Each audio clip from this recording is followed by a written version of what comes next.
जय माता दी, जय महाकाल। मैं राजगुरु जी महाविद्या आश्रम के मार्गदर्शन में आज फिर आप लोगों के लिए एक बहुत ही अद्भुत और रहस्यमयी साधना प्रयोग लेके आया हूँ। भैरवी साधना और कामाख्या तंत्र, आखिर ये क्या है? भैरवी किसे कहते हैं और कामाख्या क्या है, और दोनों का रहस्य क्या है? इस पे हम साधना भी बताएंगे, इस पे हम चर्चा भी करेंगे। महाकाली की वह शक्ति जो काल या एक कहो समय को नियंत्रित करके संपूर्ण सृष्टि का संचालन करती है, जिसे आप 10 महाविद्याओं में से प्रथम आदिशक्ति कहते हैं, उस साधना को ही कामाख्या या भैरवी साधना प्रयोग कहा जाता है। हर मानव इस साधना को करना चाहता है, लेकिन आजकल क्या है, तंत्र में अगर एक महिला है तो भैरवी बनेगी और उसका मार्ग जो होगा वो संभोग से होकर जाता है। ये वो ज्ञान है जो आजकल हर नई साधिका को दिया जाता है। आजकल जो साधक हैं या तथाकथित साधक हैं वो देते हैं, परंतु ये अर्ध सत्य है, ये पूरा सत्य नहीं है, या ये बोला जाए कि ये सत्य से काफ़ी दूर है। आज साधना के विषय में कुछ गूढ़ रहस्य बताने जा रहा हूँ मैं आप लोगों को, तो ध्यान से सुनिए कि भैरवी साधना जो इतना ज़्यादा हो हल्ला मचता है जिसके ऊपर, वो है क्या वास्तव में। आज साधना के विषय में कुछ ऐसा रहस्य बताने जा रहा हूँ मैं। कौन सा साधक भैरवी साधना कर सकता है जिससे वज्रोली साधना आती हो? पहला, जो काम नहीं साधना भाव से भैरवी साधना कर पाए। भैरवी साधना को 3 तरीके से सिद्ध किया जा सकता है: माँ के रूप में, कुंवारी या बेटी के रूप में, अर्धांगिनी या लता या भैरवी के रूप में। जब भैरवी के 3 स्वरूप हैं तो लोग उसे माँ या बेटी के रूप में या स्वरूप में क्यों नहीं अपनाते? उनको लता भैरवी ही क्यों चाहिए? मतलब वो अपनी काम रूप को सिद्ध करने के लिए, अपने मतलब को निकालने के लिए, या स्वयं जानते नहीं लेकिन दूसरों को यूज करने के लिए इस प्रकार की साधना आप लोगों को बताते हैं।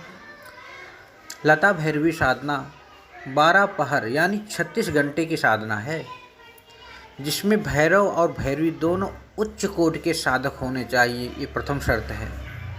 भैरव का काम होता है साधना पर ध्यान देना, और भैरवी का काम होता है इस प्रक्रिया में सहायक होना। यह बीच में छोड़ना नहीं जा सकता। ये साधना जब चालू कर लो तो इसे बीच में आप छोड़ नहीं सकते। कोई कन्या लता भैरवी बन सकती है, और कोई साधक जो वज्रोली ना जानता हो वो भैरव नहीं हो सकता। पहली बात तो ये। और ये भी देख लीजिए, और भी बहुत बातें ऐसी हैं भैरवी साधना को लेकर जो मैं आपको लोगों को यहाँ नहीं कहूँगा। कभी भी आप लोग फ़ोन पे या व्हाट्सएप पे या व्यक्तिगत रूप से मिल के मुझसे जान सकते हैं। मैं आपको बताऊँगा किस प्रकार की साधना है और कैसे करना है। क्रिया का मंत्र या तंत्र यह नहीं बता रहा हूँ क्योंकि इसका दुरुपयोग होता है, तो आप लोगों को बता रहा हूँ कि ये साधना पद्धतिवार जानकारी के उद्देश्य से दे रहा हूँ मैं। जैसा कि हमारे शास्त्रों या किताबों में भैरवी की साधना दी हुई है, हम सभी ब्लॉग भी लिखते हैं, पेज भी लिखते हैं, जानकारी भी देते हैं, लेकिन किया कैसे जाए, इसे किस रूप में किया जाए, इस रूप में मैं आप लोगों को बता रहा हूँ। ऐसी साधना जो है मात्र इच्छा की पूर्ति के लिए नहीं की जाती है। भैरवी साधना का मतलब है कौलचारिक संप्रदाय से जोड़ा गया है तंत्र में। कौल कौन हो सकता है? भैरवी साधना क्यों की? भैरवी साधना का मतलब है स्वयं को जानना, अपने आप को पहचानना कि हम हैं कौन, कहाँ से आए हैं, कर क्या रहे हैं, हमारा करने का उद्देश्य क्या है, क्या हम जो कर रहे हैं वो सत्य है।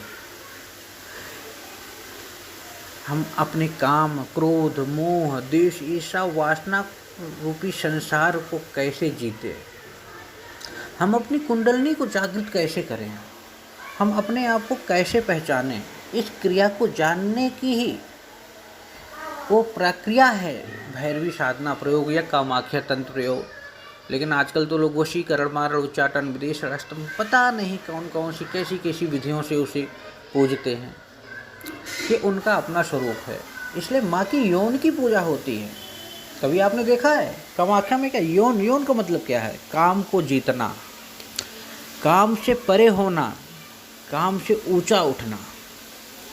जिस दिन आप काम को जीत लेते हो तो आपके लिए ना कोई महाविद्या की ज़रूरत होती है, ना कोई शक्ति की ज़रूरत होती है। आप स्वयं ऊर्जा हो जाते हो, आप स्वयं शक्ति संपन्न हो जाते हो। साधनाएं हाथ जोड़े आपके सामने खड़ी रहती हैं। यक्ष, किन्नर, यक्षिणी, अप्सरा, परी, योगिनी या महाविद्याएं आपके सामने हाथ जोड़े खड़ी रहती हैं, आपकी इच्छा मात्र की पूर्ति के लिए सदैव तत्पर रहती हैं। लेकिन पहले उस स्तर का साधक तो बनो, अपने अंदर उस एनर्जी को डेवलप तो करो।